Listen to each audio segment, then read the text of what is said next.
Good morning all. I am Vishal Kumar Saktani, Assistant Professor Computer Science MLB Government College Nokha.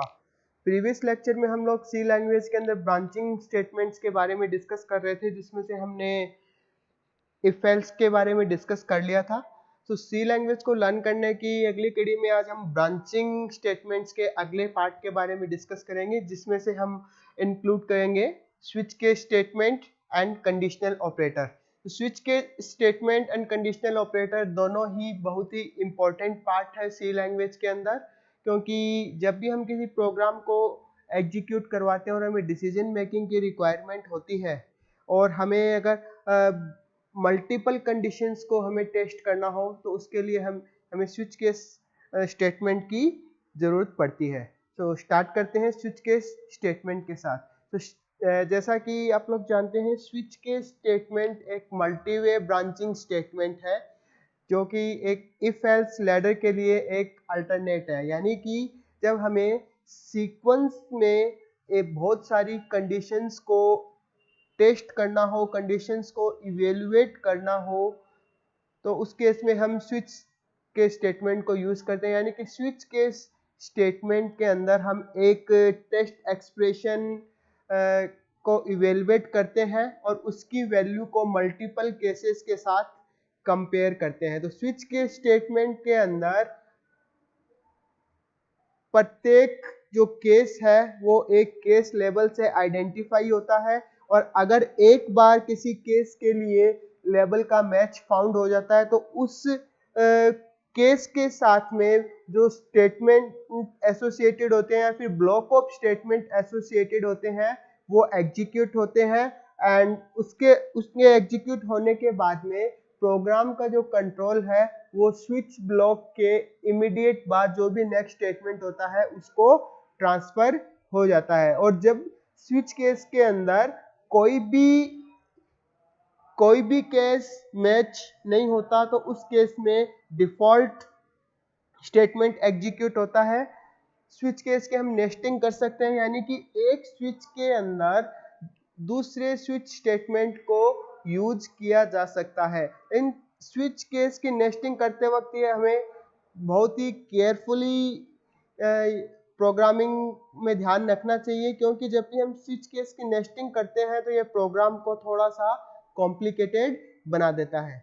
अब बात करते हैं switch case के syntax की। तो स्विच केस के अंदर सबसे पहले हम यहाँ पे स्विच, आपका स्विच एक कीवर्ड है, तो स्विच के अंदर यहाँ पे हम एक एक्सप्रेशन पास करते हैं, और एक्सप्रेशन जो है वो आपका यहाँ पे इंटीग्रल एक्सप्रेशन होना चाहिए, यानी कि इंटीजर या कैरेक्टर टाइप की वैल्यू हम इसमें पास कर सकते हैं। उसके बाद में हम यहाँ पे केस को आइडेंटिफाई करने के लिए यहाँ पे लेबल लगाते हैं। ये लेबल या तो यहाँ पे एक इंटीजर टाइप की कांस्टेंट वैल्यू होगा या कैरेक्टर टाइप की कांस्टेंट वैल्यू होगा। यहाँ पे ब्लॉक 1 व ब्लॉक ऑफ कोड है जो केस लेबल 1 के साथ में एसोसिएटेड है। उसके बाद हम यहाँ पे ब्रेक यूज कर रहे हैं। तो जैसे हम यहाँ पे ब्रेक यूज करेंगे ये प्रोग्राम कंट्रोल को जस्ट आफ्टर स्विच स्टेटमेंट जो नेक्स्ट स्टेटमेंट है उस पर ट्रांसफर कर देगा। तो इस फ्लो चार्ट की हेल्प से हम लोग इसको इजीली अंडरस्टैंड कर सकते हैं। तो स्विच के अंदर जैसे ही आपका प्रोग्राम कंट्रोल यहाँ पे स्विच एक्सप्रेशन पे आएगा, ये एक्सप्रेशन इवेल्युएट होगा, और एक्सप्रेशन इवेल्युएट होने पे जो भी अपने पास वैल्यू आएगी उस वैल्यू को केस के लेबल के साथ मैच करेंगे, और अगर ये लेबल फर्स्ट के साथ मैच होता है तो स्टेटमेंट ब्लॉक 1 एग्जीक्यूट होगा, और उसके बाद जैसे ही ब्रेक आएगा प्रोग्राम का जो कंट्रोल है वो स्विच के जस्ट बाद नेक्स्ट बाद जो भी स्टेटमेंट है उसको ट्रांसफर हो जाएगा। अगर केस लेवल 1 मैच नहीं होता तो केस लेवल 2 चेक होगा, अगर ये भी मैच नहीं होता तो केस लेवल n। इस टाइप से हम कितने भी नंबर ऑफ केसेस हम स्विच के अंदर डिफाइन कर सकते हैं। तो उसके लास्ट केस जो है वो यहाँ पे डिफॉल्ट केस है। अगर ऊपर लिखे हुए case level 1, level 2, level n कोई भी केस मैच नहीं होता तो उस केस में डिफॉल्ट स्टेटमेंट एग्जीक्यूट होता है, और इनमें से कोई भी अगर केस आपका एग्जीक्यूट होता है और तो ब्रेक स्टेटमेंट एनकाउंटर होने के बाद में प्रोग्राम का कंट्रोल जो है वो स्विच के नेक्स्ट बाद जो भी स्टेटमेंट होता है उसको ट्रांसफर हो जाता है। अब बात करते हैं स्विच के स्टेटमेंट के लिए कुछ इंपॉर्टेंट रूल्स हैं, इसमें से फर्स्ट रूल ये कहता है कि स्विच के अंदर जो भी एक्सप्रेशन हम राइट करते हैं वो एक्सप्रेशन एक इंटीग्रल टाइप का एक्सप्रेशन होना चाहिए, यानी कि उसमें हम सिर्फ इंटीजर और कैरेक्टर टाइप की वैल्यू ही पास कर सकते हैं। केस का लेवल जो है वो एक कांस्टेंट वैल्यू होना चाहिए और वह उसी डेटा टाइप का होना चाहिए जिस टाइप का जो अपनी स्विच के अंदर हम वेरिएबल पास कर रहे हैं, यानी कि एक्सप्रेशन इवेल्युएट होके जिस भी टाइप की वैल्यू हमें प्रोवाइड करवाएगा उसी टाइप का लेबल की वैल्यू होनी चाहिए। और जो लेबल जो है वो एक कॉलम सिंबल के साथ में एंड होना चाहिए। अगर हम एक कैरेक्टर टाइप का लेबल यूज कर रहे हैं तो हमें उस कैरेक्टर को सिंगल कोट में लिखना होता है। अगर हम एक इंटीजर टाइप की वैल्यू यूज कर रहे हैं लेबल के अंदर तो उसको सिंगल कोट में लिखने की जरूरत नहीं है। स्विच केस के अंदर कोई भी दो लेबल सेम नहीं होना चाहिए, क्योंकि प्रोग्राम को एग्जीक्यूट करते वक्त अगर दो लेबल सेम होंगे तो ये प्रॉब्लम क्रिएट करेंगे। इस टाइप की सिचुएशन में जो इनमें से जो लेबल से अगर लेबल सेम है तो इनमें से जो लेबल पहले अपीयर होगा उसके साथ में मैच होने पे वो केवल वही ग्रुप ऑफ स्टेटमेंट जो कि फर्स्ट लेवल के साथ में एसोसिएटेड है वो एग्जीक्यूट होंगे। उसके बाद वाले अगर चाहे वो केस लेवल सेम है तो भी उसके बाद में अगर कोई भी सेम लेवल के साथ में जो भी केस है उसके साथ एसोसिएटेड स्टेटमेंट एग्जीक्यूट नहीं होंगे। तो हमें स्विच के अंदर लेबल डिफाइन करते वक्त ये ध्यान रखना चाहिए कि कोई भी दो लेबल सेम नहीं हो। डिफॉल्ट स्टेटमेंट जो हमने यूज किया स्विच के अंदर वह ऑप्शनल होता है, यानी कि हम अगर डिफॉल्ट को यूज ना करें तो भी उससे कोई फर्क नहीं पड़ेगा। अगर हम डिफॉल्ट को यूज कर रहे हैं स्विच केस के अंदर तो यह लास्ट केस होना चाहिए, क्योंकि स्विच केस के अंदर डिफॉल्ट स्टेटमेंट या डिफॉल्ट केस तभी एग्जीक्यूट होता है जब कोई भी केस मैच नहीं होता। अब कुछ और रूल्स हैं स्विच के स्टेटमेंट के लिए। जो ब्रेक का यूज हम स्विच के अंदर करते हैं तो ब्रेक स्टेटमेंट जो है वो किसी केस के एंडिंग को इंडिकेट करता है, यानी कि जैसे ही ब्रेक स्टेटमेंट एनकाउंटर होता है तो उस पॉइंट पे उस पर्टिकुलर केस का एंड हो जाता है और प्रोग्राम का कंट्रोल स्विच ब्लॉक के जस्ट बाहर जो स्टेटमेंट होता है, स्विच के जस्ट बाद में जो स्टेटमेंट होता है उसके पास में ट्रांसफर हो जाता है। तो ब्रेक स्टेटमेंट भी स्विच के अंदर ऑप्शनल है, लेकिन हमें ब्रेक स्टेटमेंट को यूज करना चाहिए, क्योंकि अगर अगर स्विच के अंदर हमने कोई भी ब्रेक स्टेटमेंट यूज नहीं किया तो जो भी केस मैच होता है उसके बाद में जितने भी केस प्रेजेंट है वो सारे के सारे एग्जीक्यूट हो जाएंगे। यानी कि केस मैच होने की कंडीशन में जो block of code match case के साथ में एसोसिएट है वो तो एग्जीक्यूट होगा ही होगा। उसके बाद में जितने भी केस यानी मैच केस के बाद जितने भी केस जो भी लिखे हुए हैं वो सारे के सारे केस एग्जीक्यूट होंगे जब तक कि ब्रेक स्टेटमेंट एनकाउंटर नहीं होता या फिर लास्ट केस एग्जीक्यूट नहीं हो जाता। तो इस स्टेट को हम fall through state of C switch statement कहते हैं।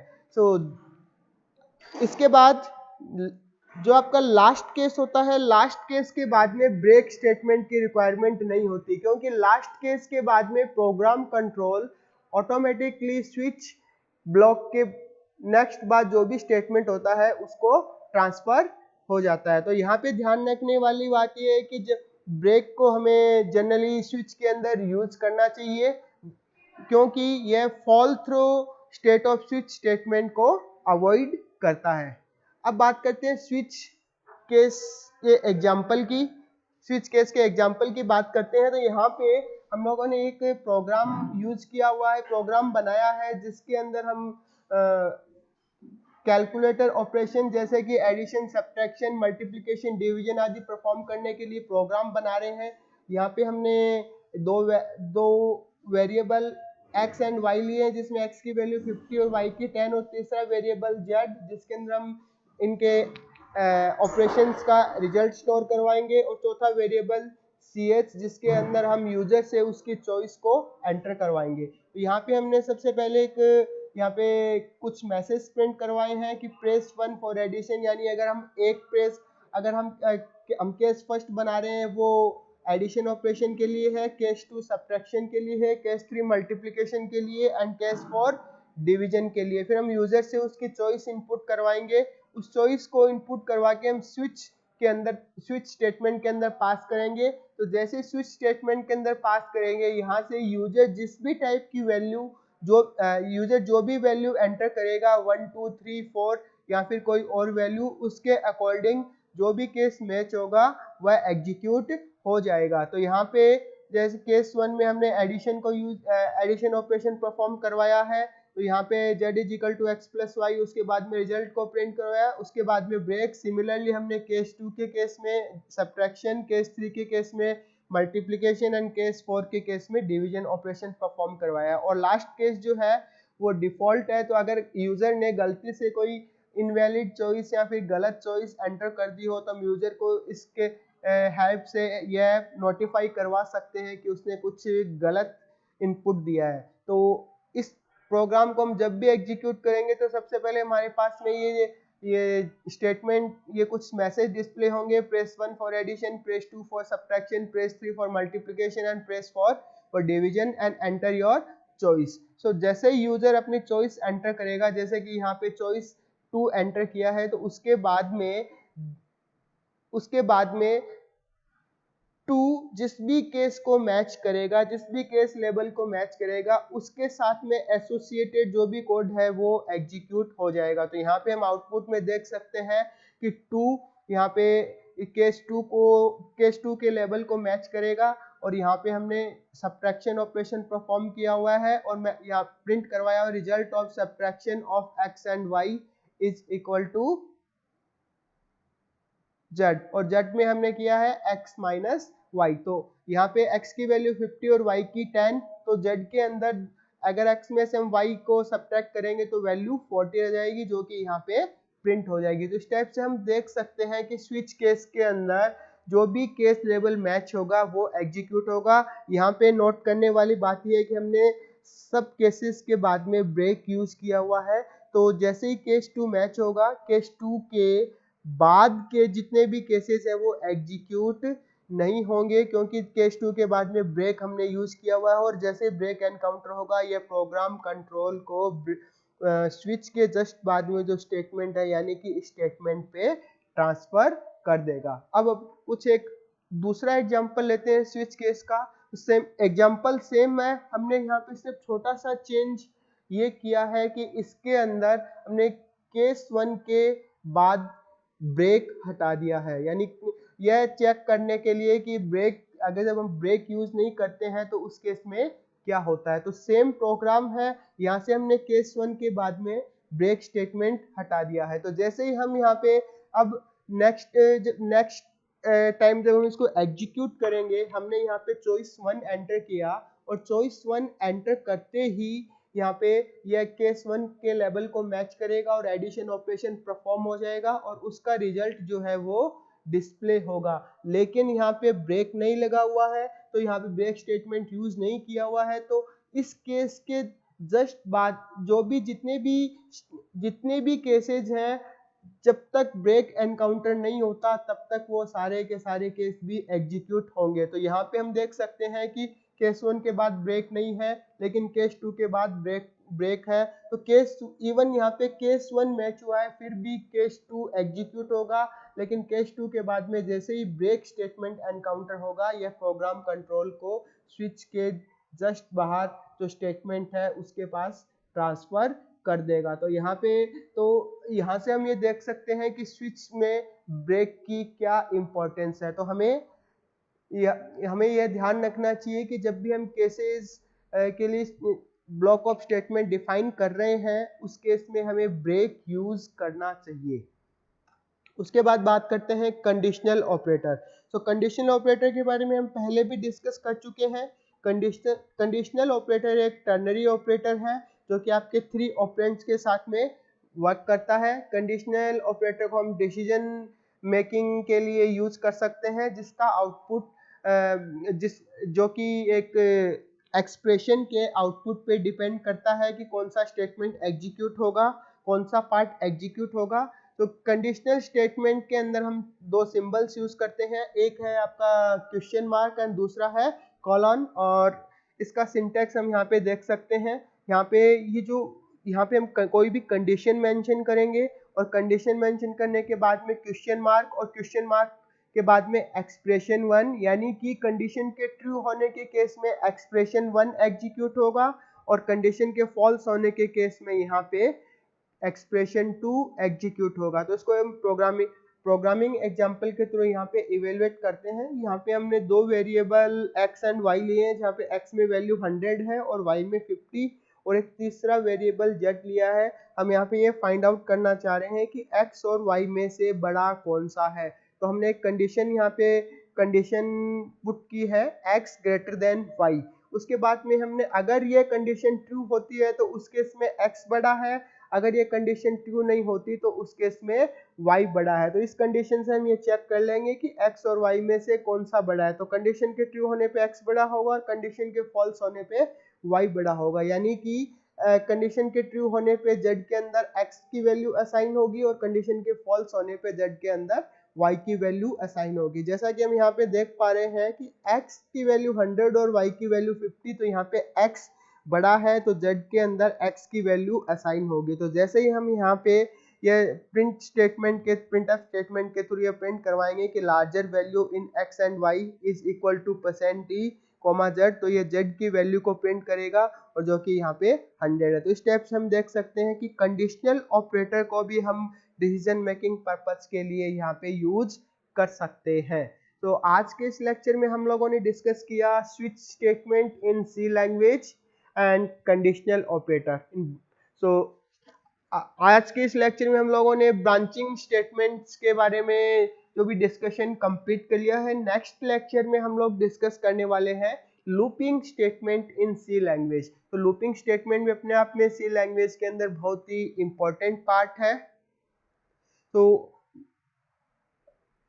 लूपिंग स्टेटमेंट्स को डिस्कस करने से पहले हम लोगों को ये अच्छे से पता होना चाहिए कि ये सिलेक्शन स्टेटमेंट्स या ब्रांचिंग स्टेटमेंट्स सी लैंग्वेज के अंदर कैसे काम करते हैं। Thank you.